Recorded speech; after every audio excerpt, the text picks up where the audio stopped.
The National Commission for Scheduled Caste is a constitutional body that works to safeguard the interest of the scheduled caste in India.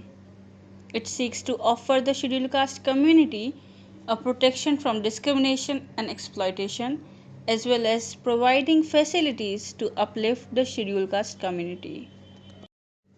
The National Commission for Scheduled Caste is a constitutional body in the sense that it is directly established by Article 338 of the Indian Constitution. On the other hand, the national commissions like National Commission for Women or the National Commission for Minorities or the backward classes or even the National Human Rights Commissions are statutory bodies in the sense that they are established by the acts of the Parliament.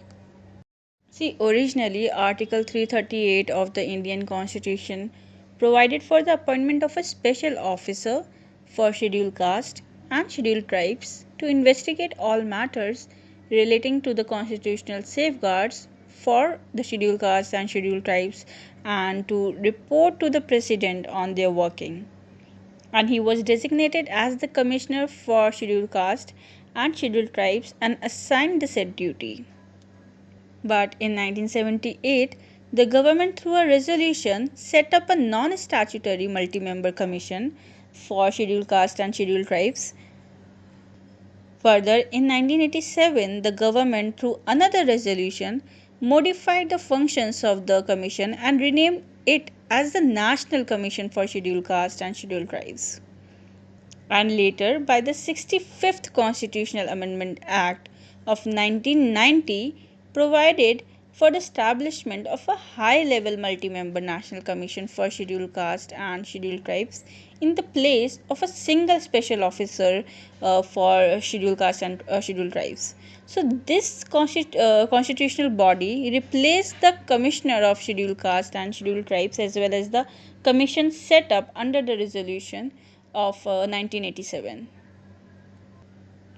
But again, the 89th Constitutional Amendment Act of 2003 bifurcated the combined National Commission for Scheduled Castes and Scheduled Tribes into two separate bodies, namely the National Commission for Scheduled Castes that was under Article 338 and the National Commission for Scheduled Tribes that came under the Article 338A.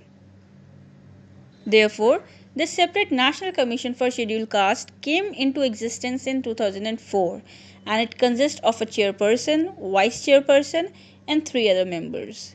And they are appointed by the president and their conditions of services and tenure of office are also determined by the president. Now let's discuss the functions of the National Commission for Scheduled Caste. So it performs the various functions. Firstly, to investigate and monitor all matters relating to the constitutional and other legal safeguards for the scheduled caste and to evaluate their working. Secondly, to inquire into specific complaints with respect to the deprivation of rights and safeguards of the scheduled caste.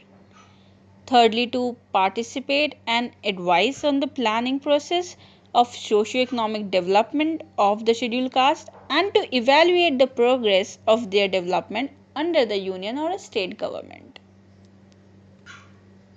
Further, to present to the president annually and at such other times as it may deem fit reports upon the working of those safeguards. To make recommendations as to the measures that should be taken up by the union or state government for the effective implementation of these safeguards and other measures for the protection of and the welfare and socio-economic development of the scheduled caste. And further to discharge such other functions in relation to the protection, welfare and development and advancement of the scheduled caste as the president may specify. So the commission presents an annual report to the president and it can also submit a report as and when it thinks necessary.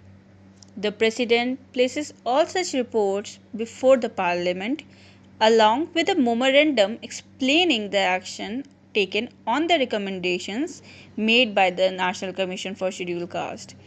The memorandum should also contain the reason for the non-acceptance of any such recommendations.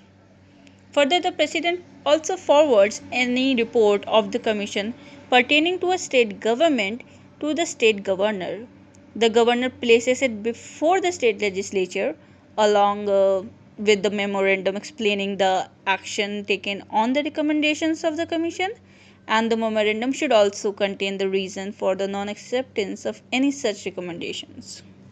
Now let's discuss the powers of the Commission. So the Commission is vested with the power to regulate its own procedure, and while investigating any matter or inquiring into any complaint has all the powers of a civil court trying a suit, and in particular in respect of the following matters. Firstly, summoning and enforcing the attendance of any person from any part of India, examining him on oath. Secondly, requiring the discovery and production of any document, receiving evidence on affidavits, re-questioning any public record for any court or office, issuing summons for the examination of witness and documents, and any other matter which the President may determine. Further, the central government and the state governments are required to consult the Commission on all major policy matter affecting the scheduled caste, and the Commission is also required to discharge similar functions with regard to other backward classes and the Anglo-Indian community as it does with respect to the scheduled caste. So, in other words, the Commission has to investigate all matters relating to the constitutional and other legal safeguards for the other backward classes and the Anglo Indian community and report to the President upon their working.